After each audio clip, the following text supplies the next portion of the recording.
ओम साई राम। अध्याय 22। प्रस्तावना। श्री साई बाबा का ध्यान कैसे किया जाए। उस सर्वशक्तिमान की प्रकृति अगाध है जिसका वर्णन करने में वेद और सहस्त्रमुखी शेषनाग भी अपने को असमर्थ पाते हैं। भक्तों की रुचि स्वरूप वर्णन से नहीं, उनकी तो दृढ़ धारण है कि आनंद की प्राप्ति केवल उनके श्री चरणों से ही संभव है। उनके चरण कमलों के ध्यान के अतिरिक्त उन्हें अपने जीवन के सर्वोच्च लक्ष्य की प्राप्ति का अन्य मार्ग विदित ही नहीं। हेमाडपंत भक्त और ध्यान का जो एक अति सरल मार्ग सुझाते हैं वह यह है। कृष्ण पक्ष के आरंभ होने पर चंद्रकलाएं दिन प्रतिदिन घटती जाती है तथा उनका प्रकाश भी क्रमशः क्षीण होता जाता है और अंत में अमावस्या के दिन चंद्रमा के पूर्ण विलीन रहने पर चारों ओर निशा का भयंकर अंधेरा छा जाता है। परंतु जब शुक्ल पक्ष का प्रारंभ होता है तो लोग चंद्र दर्शन के लिए अति उत्सुक हो जाते हैं। इसके बाद द्वितीया को जब चंद्र अधिक स्पष्ट गोचर नहीं होता तब लोगों को वृक्ष की दो शाखाओं के बीच से चंद्र दर्शन के लिए कहा जाता है और जब इन शाखाओं के बीच उत्सुकता और ध्यानपूर्वक देखने का प्रयत्न किया जाता है तो दूर क्षितिज पर छोटी सी चंद्र रेखा के दृष्टिगोचर होते ही मन अति प्रफुल्लित हो जाता है। इसी सिद्धांत का अनुमोदन करते हुए हमें बाबा के श्री दर्शन का भी प्रयत्न करना चाहिए। बाबा के चित्र की ओर देखो। आहा, कितना सुंदर है। वे पैर मोड़कर बैठे हैं और दाहिना पैर बाएं घुटने पर रखा गया है। बाएं हाथ की अंगुलियां दाहिने चरण पर फैली हुई है। दाहिने पैर की अंगूठे पर तर्जनी और मध्यमा अंगुलियां फैली हुई है। इस आकृति से बाबा समझा रहे हैं कि यदि तुम्हें मेरे आध्यात्मिक दर्शन करने की इच्छा हो तो अभिमान शून्य और विनम्र होकर उक्त दो अंगुलियों के बीच से मेरे चरण के अंगूठे का ध्यान करो। तब कहीं तुम उस सत्य स्वरूप का दर्शन करने में सफल हो सकोगे। भक्ति प्राप्त करने का यह सबसे सुगम पंथ है। अब एक क्षण श्री साई बाबा की जीवनी का भी अवलोकन करें। साई बाबा के निवास से ही शिरडी तीर्थ स्थल बन गया है। चारों ओर के लोगों की वहाँ भीड़ प्रतिदिन बढ़ने लगी है तथा धनी और निर्धन सभी को किसी न किसी रूप में लाभ पहुँच रहा है। बाबा के असीम प्रेम, उनके अद्भुत ज्ञान भंडार और सर्वव्यापकता का वर्णन करने का सामर्थ्य किसे है। धन्य तो वही है जिसे कुछ अनुभव हो चुका है। कभी कभी वे ब्रह्म में निमग्न रहने के कारण दीर्घ मौन धारण कर लिया करते थे। कभी कभी वे चैतन्यगण और आनंद मूर्ति बन भक्तों से गिरे हुए रहते थे। कभी दृष्टांत देते तो कभी हास्य विनोद किया करते थे। कभी सरल चित्त रहते तो कभी क्रुद्ध भी हो जाया करते थे। कभी संक्षिप्त और कभी घंटों प्रवचन किया करते थे। लोगों की आवश्यकता अनुसार ही भिन्न भिन्न प्रकार के उपदेश देते थे। उनकी जीवनी और अगाध ज्ञान वाचा से परे था। उनके मुखमंडल के अवलोकन, वार्तालाप करने और लीलाएं सुनने की इच्छाएं सदा अतृप्त ही बनी रही। फिर भी हम फूले न समाते थे। जलवृष्टि के कारणों की गणना की जा सकती है। वायु को भी चर्म की थैली में संचित किया जा सकता है, परंतु बाबा की लीलाओं का कोई भी अंत न पा सका। आप उन लीलाओं में से एक लीला का यहाँ भी दर्शन करें। भक्तों के संकटों के घटित होने के पूर्व ही बाबा उपयुक्त अवसर पर किस प्रकार उनकी रक्षा किया करते थे। श्री बाल साहेब मिरीकर, जो सरदार काका साहेब के सुपुत्र तथा कोबरगांव के मामलतदार थे, एक बार दौरे पर चितली जा रहे थे। तभी मार्ग में वे साई बाबा के दर्शनार्थ शिरडी पधारे। उन्होंने मस्जिद में जाकर बाबा की चरण वंदना की और सदैव की भांति स्वास्थ्य तथा अन्य विषयों पर चर्चा की। बाबा ने उन्हें चेतावनी देकर कहा कि क्या तुम अपनी अपनी द्वारका माई को जानते हो? श्री बाल साहब इसका कुछ अर्थ न समझ सके, इसलिए वे चुप ही रहे। बाबा ने उनसे पुनः कहा कि जहाँ तुम बैठे हो वही द्वारका माई है। जो उसकी गोद में बैठता है वह अपने बच्चों के समस्त दुखों और कठिनाइयों को दूर कर देती है। यह मस्जिद माई परम दयालु है। सरल हृदय भक्तों की तो वह माँ है और संकटों में उनकी रक्षा अवश्य करेगी। जो उसकी गोद में एक बार बैठता है उसके समस्त कष्ट दूर हो जाते हैं। जो उसकी छत्र छाया में विश्राम करता है उसे आनंद और सुख की प्राप्ति होती है। तदुपरांत बाबा ने उन्हें उदीप देकर अपना वरद हस्त उनके मस्तक पर रखकर आशीर्वाद दिया। जब श्री बाला साहब जाने के लिए उठ खड़े हुए तो बाबा बोले कि क्या तुम लंबे बाबा अर्थात सर्प से परिचित हो? और अपनी बाई मुट्ठी बंद कर उसे दाहिने हाथ की कोकनी के पास ले जाकर दाहिने हाथ को सांप के सदृश हिलाकर बोले कि वह अति भयंकर है, परंतु द्वारका माई के लालों का वह कर ही क्या सकता है। जब स्वयं ही द्वारका माई उनकी रक्षा करने वाली है तो सर्प की सामर्थ्य ही क्या है। वहाँ उपस्थित लोग इसका अर्थ तथा मिरीकर को इस प्रकार चेतावनी देने का कारण जानना चाहते थे, परंतु पूछने का साहस किसी में भी न होता था।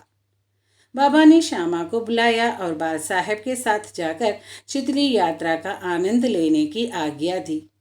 तब श्यामा ने जाकर बाबा का आदेश बाला साहब को सुनाया।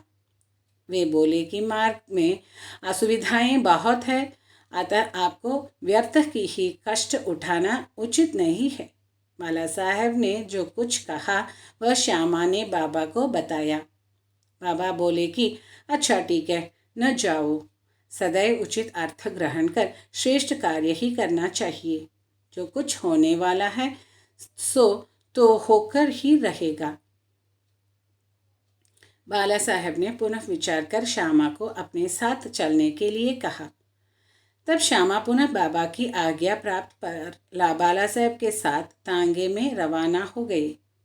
वे 9 बजे चितली पहुँचे और मारुति मंदिर में जाकर ठहरे।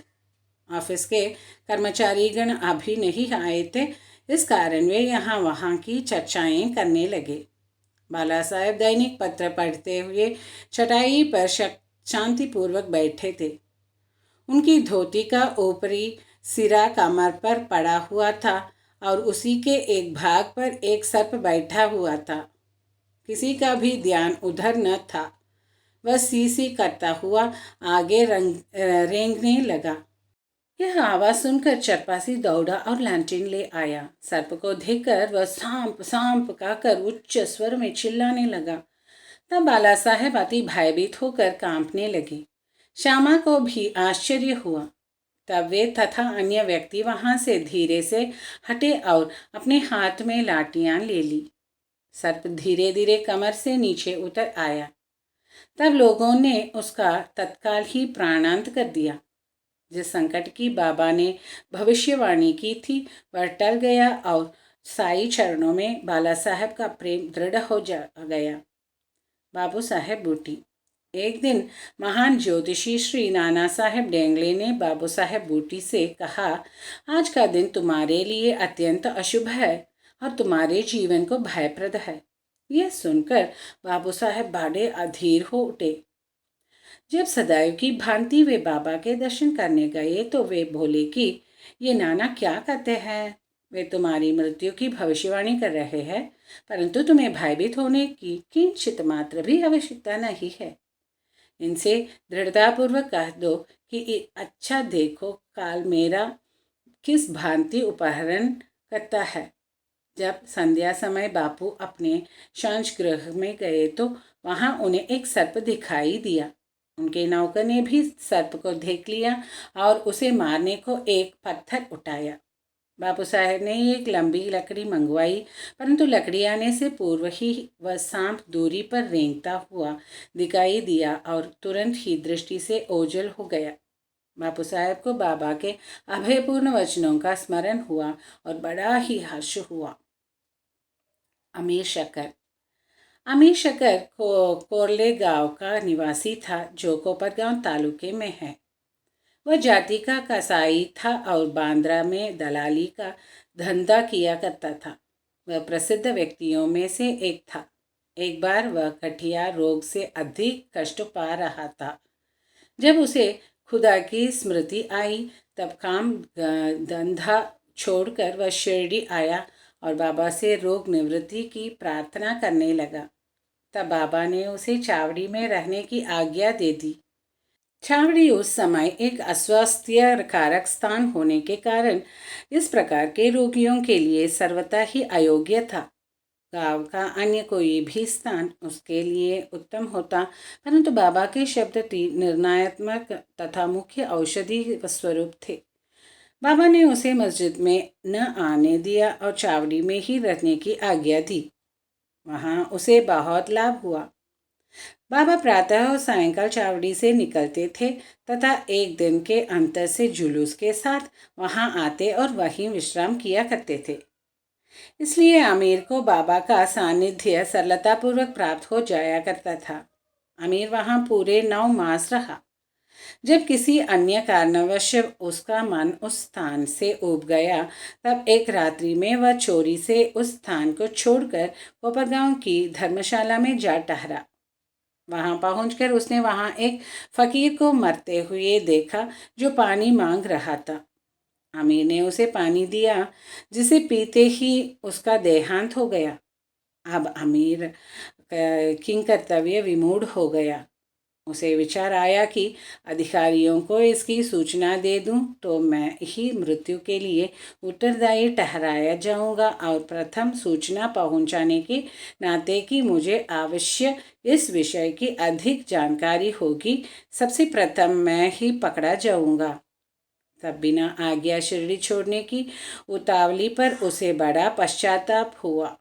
उसने बाबा से मन ही मन प्रार्थना की और शिरडी लौटने का निश्चय कर उसी रात्रि बाबा का नाम लेते हुए पाँव फटने से पूर्व ही शिरडी वापस पहुंचकर चिंतामुक्त हो गया। फिर वह चावड़ी में बाबा की इच्छा और आज्ञानुसार ही रहने लगा और शीघ्र ही रोग मुक्त हो गया। एक समय ऐसा हुआ कि अर्धरात्रि को बाबा ने जोर से पुकारा कि ओ अब्दुल, कोई दुष्ट प्राणी मेरे बिस्तर पर चढ़ा रहा है। अब्दुल ने लालटेन लेकर बाबा का बिस्तर देखा, परंतु वहां कुछ भी न दिखा। बाबा ने ध्यानपूर्वक सारे स्थान का निरीक्षण करने को कहा और वे अपना सटका भी जमीन पर पटकने लगे। बाबा की यह लीला देखकर अमीर ने सोचा कि हो सकता है कि बाबा को किसी सांप के आने की शंका हुई हो। दीर्घकाल तक बाबा की संगति में रहने के कारण अमीर को उनके शब्दों और कार्य का अर्थ समझ में आ गया था। बाबा ने अपने बिस्तर के पास कुछ रेंगता हुआ देखा, तब उन्होंने अब्दुल से बत्ती मंगवाई और एक सांप को कुंडली मारे हुए वहां बैठे देखा, जो अपना फन हिला रहा था। फिर वह सांप तुरंत ही मार डाला है गया। इस प्रकार बाबा ने सामयिक सूचना देकर अमीर के प्राणों की रक्षा की। हेमाडपंत, बिच्छू और सांप। एक, बाबा की आज्ञानुसार काका साहेब दीक्षित श्री एकनाथ महाराज के 2 ग्रंथों भागवत और भावार्थ रामायण का नित्य पारायण किया करते थे। एक समय जब रामायण का पाठ हो रहा था, तब श्री हेमाडपंत भी श्रोताओं में सम्मिलित थे। अपनी माँ के आदेशानुसार किस प्रकार हनुमान ने श्री राम की महानता की परीक्षा ली, यह प्रसंग चल रहा था। सब श्रोताजन मंत्रमुग्ध हो रहे थे तथा हेमाडपंत की भी वही स्थिति थी। पता नहीं कहाँ से एक बड़ा बिच्छू उनके ऊपर आ गिरा और उनके दाहिने कंधे पर बैठ गया, जिसका उन्हें कोई भान तक न हुआ। ईश्वर को श्रोताओं की रक्षा स्वयं करनी पड़ती है। अचानक ही उनकी दृष्टि कंधे पर पड़ गई। उन्होंने उस बिच्छू को देख लिया। वह मृत प्राय सा प्रतीत हो रहा था, मानो वह भी कथा के आनंद में तल्लीन हो। हरी इच्छा जानकर उन्होंने श्रोताओं में बिना विघ्न डाले उसे अपनी धोती के दोनों सिरे मिलाकर उसमें लपेट लिया और दूर ले जाकर बगीचे में छोड़ दिया। तो एक अन्य अवसर पर संध्या समय काका साहब वाड़े के ऊपरी खंड में बैठे हुए थे। तभी एक सांप खिड़की की चौखट के एक छिद्र में से भीतर घुस आया और कुंडली मारकर बैठ गया। बत्ती लाने पर पहले तो वह थोड़ा चमका, फिर वही चुपचाप बैठा रहा और अपना फन हिलाने लगा। बहुत से लोग छड़ी और डंडा लेकर वहां दौड़े, परंतु वह एक ऐसे सुरक्षित स्थान पर बैठा था जहां उस पर किसी के प्रहार का कोई भी असर न पड़ता था। लोगों का शेर सुनकर वह शीघ्र ही उसी छिद्र में से अदृश्य हो गया। तब कहीं सब लोगों की जान में जान आई। बाबा के विचार। एक भक्त मुक्ताराम कहने लगा कि चलो अच्छा ही हुआ जो एक जीव बेचारा बच गया। श्री हेमाडपंत ने उसके अवहेलना कर कहा कि सांप को मारना ही उचित है। इस कारण इस विषय पर वाद विवाद होने लगा। एक का मत था कि सांप तथा उसके सदृश जंतुओं को मार डालना ही उचित है, किंतु दूसरे का इसके विपरीत मत था। रात्रि अधिक हो जाने के कारण किसी निष्कर्ष पर पहुंचे बिना ही उन्हें विवाद स्थगित करना पड़ा। दूसरे दिन यह प्रश्न बाबा के सामने लाया गया। तब बाबा निर्णयात्मक वचन बोले कि सब जीवों में और समस्त प्राणियों में ईश्वर का निवास है, चाहे वह सांप हो या बिच्छू। वे ही इस विश्व के नियंत्रण करता है और सब प्राणी सांप, बिच्छू इत्यादि उनकी आज्ञा का ही पालन किया करते हैं। उनकी इच्छा के बिना कोई भी दूसरों को हानि नहीं पहुंचा सकता। समस्त विश्व उनके अधीन है तथा स्वतंत्र कोई भी नहीं है। इसलिए हमें सब प्राणियों से दया और स्नेह करना चाहिए। संघर्ष एवं वैमनस्य या संहार करना छोड़कर शांत चित्त से जीवन व्यतीत करना चाहिए। ईश्वर सबका ही रक्षक है। श्री सद्गुरु साईनाथ अर्पणमस्तु। शुभम भवतु। ओम साई राम।